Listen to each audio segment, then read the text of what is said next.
We all experience life's disappointments at one time or another, and it's during those times that we feel like we're alone in a place of darkness. Our guest this morning, Jennie Nadeau, knows this place of darkness all too well, but she also knows that God redeems, restores, and shines the brightest in our places of hopelessness. Jennie, thank you so much for joining us. Again, you've been on the show before, and we're just thankful to have you back to hear your testimony. You lived this life that seemed perfect. From an outsider looking in, you had just been married. You and your husband are working. You guys have successful lives. And then all of a sudden, you get catapulted into this reckless lifestyle, full of addiction and almost living a double life. What led to that? I guess for us, I mean, pressure was building for sure, just regular day-to-day pressure. Of moving forward with the tangible things that the world offers. But the catalyst for my husband and myself, for me, it was when we found out that having children probably wasn't going to be a possibility. You know, and that made me question, like, what am I here for? Why am I here? And so that just propelled me forward into living for myself, thinking about myself. And now I know it was full-on selfishness in me, but I didn't see that at the time. I thought it was like, this, let's just have fun. And this is what fun looked like to me, I guess, at that time. And it was just to escape the reality that, you know, life wasn't going as I expected it to go. Right. And so you're in this season of just really hitting rock bottom. Walk us through what that season really looked like to you. Yeah, I think what's interesting about rock bottom is you don't really know you're there until you're there.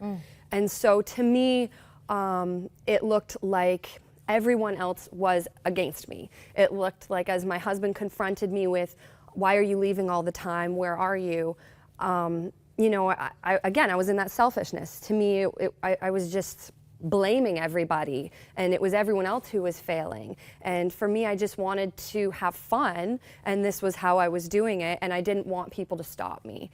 And slowly, you know, you don't think, and Paul, my husband, and I talk about this all the time, you don't think that you're going to be the person who does cocaine or has a few drinks on the weekend. No one starts out thinking that's going to end up controlling me, or who would do it, right? So for me, it was just a slow increase of weekend binge drinking, really. And I think that's so common. I was a functioning addict. I still worked, I still paid bills, I still... Was there a point, though, in your life where you were like, this isn't right? What happened for me, that I will say now, that God had to use us, and you and I kind of chatted about this too, that God has to use sometimes some extreme things to get our attention. Because for me, my heart was so hard that I wasn't hearing him. And for me, that looked like being arrested for domestic assault. And And that was on Paul, your husband. My husband, I mean, everything came to light of this other life I was living. Right. And how did that come to light? How did Paul kind of figure out what was going on? I think he was aware of that there was sneakiness, and then it was basically him coming to my friend's house to see that I wasn't there, and I was somewhere else with someone else. And so, you know, for us, there was no way out of that. For us, as we were, I mean, we didn't know the Lord, we didn't know what restoration meant, we didn't know what redemption meant. And so for us, we knew what divorce meant. And that's what the world says when things are looking irreparable, that they are irreparable, especially in relationships, especially in marriage. And so he and I were talking on the phone. I drove home in the morning, and we said, we're going to get a divorce. And when him and I were talking about that divorce, Tanner, like, I lost my mind. And I was just enraged with as we were even talking about the details and separation of things. And Paul, in his wisdom, he went to the police, and I was called into the police station 2 hours later. And it was sitting in that room with the officer, and my friends didn't want to talk to me because it was somebody's birthday. So, I mean, I would have been a downer for that day. So you were completely alone. I mean, you were alone. You couldn't turn to your husband. You couldn't turn to your parents. As a matter of fact, Paul actually went to your parents and really kind of shed light on what was going on. Yeah. What was that like? At first, I felt very betrayed. And it really, it wasn't an easy dialogue for my parents and I. That was where, when things, for me, I just wanted to prove Paul wrong at that point. So the only reason I went to meet with my parents, and as you know, he went and met with the pastor that had met us. And so for me, it was just about, I wanted to make Paul look bad because I knew he made me look bad. But so you were going to the pastor to kind of set the record straight, because Paul's getting his story out there, and you're like, well, I want to get my story out there. Yeah, and God used it. Right? Because it was that conversation with our pastor, with Kevin, that he had asked me, and it was just him and I one-on-one, and he said, do you still want a relationship with the Lord? Because he had known, I had shared with him that I met with the Lord, and I understood a revelation of Jesus Christ when I was 12, but didn't follow up with that. Why? What was it that turned you off from that? I was doing my own Bible studies. I was sent home from a camp after dedicating my life to the Lord, and I was sent home with some materials, and I wasn't in a Christian environment. And so I was doing these Bible studies alone at night, and it was Old Testament stuff. So it was talking a lot about the fear of the Lord and just this Old Testament God, and I didn't get it. To a child, that's scary. It was scary, and I didn't understand fear of the Lord as reverence and awe. I understood it as a scary God who might hurt me, or, and we talked about this as well, that the enemy is no respecters of persons. He doesn't care if I'm 12 years old in my room. He does not want you in a relationship with Jesus Christ. So he's going to use anything and everything that he can. Yeah, and so that was really where we derailed. So when Kevin, our pastor, had asked me, do you still want that relationship with God? I mean, there was something deposited in me when I was 12 that just came alive. And well, you say that you heard God's voice. You heard him speak to you at that moment.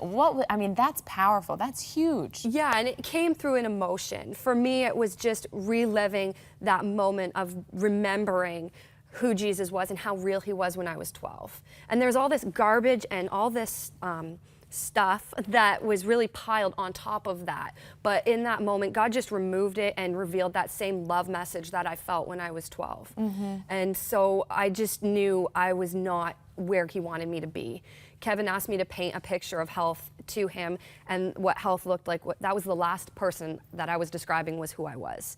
And so Pastor Kevin used those very practical questions that I couldn't deny to kind of help me realize that I do need help, and God used that. Right. And so in that meeting, you committed to going to Teen Challenge, the Women's Center, which is a year-long program. Yeah. It's inpatient and it's Christ-centered. Yeah. For, I guess, technically a new believer, only a few seconds or a few minutes. Right. That's a rigorous program to enter into. What made you decide, okay, I need to go to this program rather than a regular rehab treatment that's only 3 months long? Because when Kevin and I were talking, I said, it is going to take an act of God. I need something different. And I just felt like, and it's by God's grace that I felt determination, that I felt this was his path. And I knew it wasn't going to be easy. If I wanted to change everything that I had learned to cope with challenges and to cope with problems, I needed time to do that. I needed to, being a year-long program, you need to walk through what is it like to not go and party on a long weekend. You need to have those victories in a safe environment, so when you do move on and move out of that environment, you can maintain that overcoming, Right. And while you were at Teen Challenge, your marriage was completely restored. Right. And what you shared with me earlier was that while you were working on your faith journey, Paul was working on his as well. So how did that kind of merge? I love the picture. One of my coaches, Donna, in the program, uses a vision, a picture of a triangle. So as I was growing closer to God and Paul was growing closer to God, we were growing closer together. Does that make sense? Absolutely. So God was just building foundations for both of us that we had to be a part, and he was plugged into community with the church, and Kevin helped kind of mentor that for him, and I was plugged in through community living at Teen Challenge for the year. So you graduated from the program. Yeah. 2 weeks later, Yeah. you find out that you're pregnant. Yes. How unbelievable was that? Unbelievable. And God's timing is so perfect. Yeah, I mean, it's just incredible that happened. We had hopes for sure, and that the Lord was going to do that, and we were believing for that, but you just don't know, right? And so it was just a celebration for a long time. We still celebrate her. Did you have any resentment in your heart? Were you ever like, God, why do you have to take me to the lowest low? Why do I have to hit rock bottom? And now you're going to bless me with this beautiful baby. Resentment for me, no. I think I've always had faith. However, that is a very real feeling that I'm not, I might be a kind of abnormal in that most people do feel. Why does it have to get to that point? But as you and I had been talking before, and when we hear different stories, I mean, God tries to get our attention so many times. It's just if we're willing to surrender. And I mean, for myself, if that rock bottom didn't come quite so hard for me, I may not be as on fire for him as I am, and quite as clear as it's his mission. Whatever he wants me to do, I'm there. Yeah. And I might be more complacent with things if it wasn't that way. So no, I'm very thankful. And what I love is you named your baby Azaria. Yes. And that means God has helped. We have a beautiful picture of your family up on the screen. That's just adorable. So God helped you indeed. I mean, he redeemed you and restored your marriage. And we just appreciate so much you sharing your testimony, because there are so many people who are experiencing the same things that you went through. And maybe you, like Jennie, are going through something right now. It could be infertility, or maybe you're struggling with your own addictions. Whatever it may be, we want to pray with you. Please pick up the phone and call our prayer center right now. You'll see the number on the bottom of the screen. We have people waiting by our phones. They are waiting to take your call. You're not alone in this place of darkness. And as James Merritt says in his book, 52 Weeks with Jesus, when there's darkness, just turn the light on. Jesus is that light, and all you have to do is let him in. And we want to help you do that right now through prayer. We look forward to taking your call. Thank you.